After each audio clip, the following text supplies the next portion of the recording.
আমেরিকার নতুন ইঙ্গিতে বিএনপি জামাতের জন্য বড় সুখবর এবং আওয়ামী লীগের জন্য দুঃখের খবর।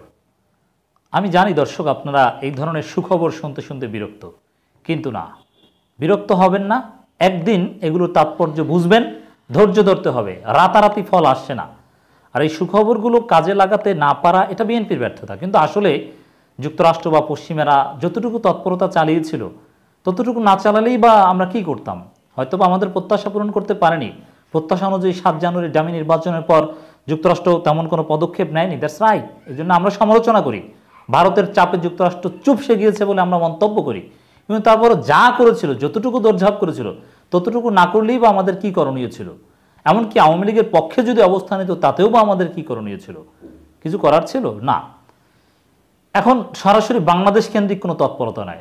আমি অ্যানালজি করে দেখাবো যে কীভাবে আসলেই যুক্তরাষ্ট্রের নতুন ইঙ্গিতে বিএনপি জামাতের জন্য সত্যিই বড় সুখবর, টেকসই সুখবর এবং গুরুত্বপূর্ণ সুখবর।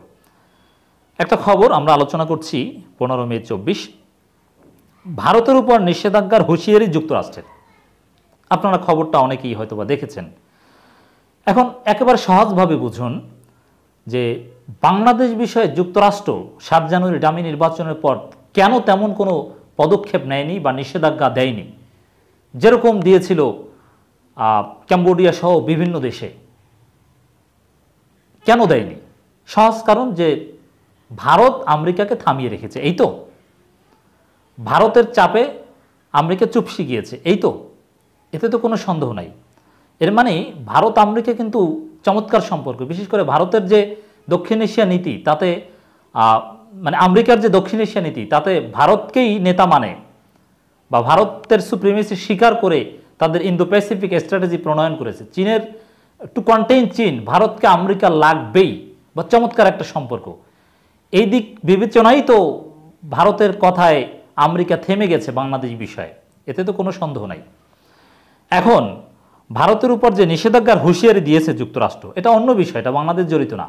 কিন্তু যে কারণেই হোক না কেন, ভারতের উপর যদি যুক্তরাষ্ট্র নিষেধাজ্ঞা দেয়, একটা বিষয় যদি নিষেধাজ্ঞা দেয়, সামগ্রিক সম্পর্কের উপর একটা প্রভাব পড়বে।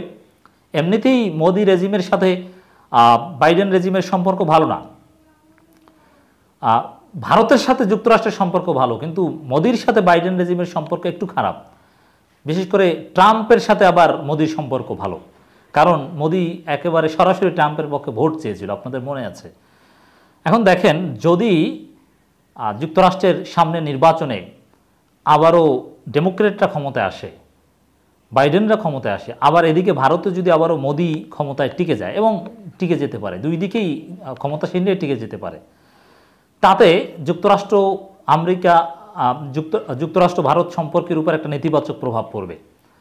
এবং যুক্তরাষ্ট্র যে হুঁশিয়ারি দিয়েছে, আমেরিকা যে হুঁশিয়ারি দিয়েছে ভারতের উপর নিষেধাজ্ঞার, সেই নিষেধাজ্ঞার ঘটনা ঘটলেও ঘটতে পারে, অসম্ভব নয়, যথেষ্ট সম্ভাবনা রয়েছে। আর একটা বিষয়ে নিষেধাজ্ঞা দেওয়া মানে সামগ্রিকভাবে একটা নেতিবাচক সম্পর্কের মধ্যে পড়া। যেমন একেবারে খুব অতিমাত্রায় ঘনিষ্ঠ বন্ধুর উপর কখনো যুক্তরাষ্ট্র নিষেধাজ্ঞা দেয় না। একটা বিষয়কে কেন্দ্র করে নিষেধাজ্ঞা দেওয়া মানে সামগ্রিকভাবে সম্পর্কের উপর নেতিবাচক প্রভাব পড়া।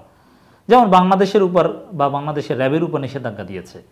তো এই নিষেধাজ্ঞা প্রত্যাহার করার আগ পর্যন্ত আমেরিকার সাথে কখনো টেকসই বা সুন্দর সম্পর্ক হবে না। এই অবিশ্বাস, শত্রু ভাবাপন্ন বা এরকম একটা ভ্যাসিলিটেড সম্পর্কই থাকবে। তো এজন্যে ভারতের উপর যদি আমেরিকা সত্যি সত্যি নিষেধাজ্ঞা দেয় এই ইঙ্গিত অনুযায়ী, তাহলে বাংলাদেশ বিষয়ে আমেরিকা কি করবে, সেটা করতে গিয়ে ভারতের কথা আর শুনবে না, ভারতের কথা আর মানবে না। আর আমেরিকা যদি বাংলাদেশ বিষয়ে ভারতের কথা না শুনে, ভারতের কথা না মানে, এটাই বিএনপি জামাতের জন্য সবচেয়ে বড় পাওয়া। কারণ বিএনপি জামাত সব গুছিয়ে এনেছিল প্রায়, শুধু ভারতের কারণে এই 7 জানুয়ারি নির্বাচনে আওয়ামী লীগ টিকে গিয়েছে, সব কিছু নেপথ্যে ভারত। অতএব সেই ভারতের সাথে আমেরিকার সম্পর্ক যদি খারাপ হয়, নিষেধাজ্ঞা দেয়, আর আমেরিকা যদি অদূর ভবিষ্যতে বাংলাদেশ বিষয়ে ভারতের কথা না শুনে, তাহলে এর চাইতে বড় সুখবর আর বিএনপির জন্য কূটনীতিতে আর হতে পারে না। যদিও দিন শেষে চূড়ান্ত সফলতা ব্যর্থতা নির্ভর করে দেশের ভিতরে গণ আন্দোলনের উপর, দেশের ভিতরে আন্দোলন করতে হবে, এটাই হচ্ছে মূল বিষয়। ইরানের চাবাহার বন্দর নিয়ে চুক্তি করেছে ভারত, তার পরপরই নাম না উল্লেখ করে ভারতের উপর নিষেধাজ্ঞা জারি করে হুঁশিয়ারি দিল যুক্তরাষ্ট্র। এটা কয়েকদিন আগের খবর। গত 14 মে ওয়াশিংটনের পক্ষ থেকে সাফ জানিয়ে দেওয়া হয় কোনো দেশ যদি ইরানের সঙ্গে বাণিজ্যিক সম্পর্ক রাখে তাহলে তাদের উপর নিষেধাজ্ঞা চাপানো হতে পারে। এর মানে ভারতকে ইঙ্গিত করে এই বার্তা যুক্তরাষ্ট্র দিয়েছে। গত সোমবার ইরানের সঙ্গে চারবাহার বন্দর নিয়ে 10 বন্দরের চুক্তি করে ভারত। মঙ্গলবার বিষয়টি নিয়ে সাংবাদিকদের সঙ্গে কথা বলেন মার্কিন পররাষ্ট্র মন্ত্রণালয়ের মুখপাত্র বেদান্ত প্যাটেল। সেখানে ভারত ইরান চুক্তি নিয়ে প্রশ্ন করা হলে বেদান্ত প্যাটেল সাফ জানিয়েছেন, বিষয়টি আমরা জানি, আমরা চাই ভারত সরকার পররাষ্ট্র মন্ত্রণালয় ইরানের সঙ্গে তাদের পররাষ্ট্রনীতি নিয়ে আমাদের বিস্তারিত জানাক।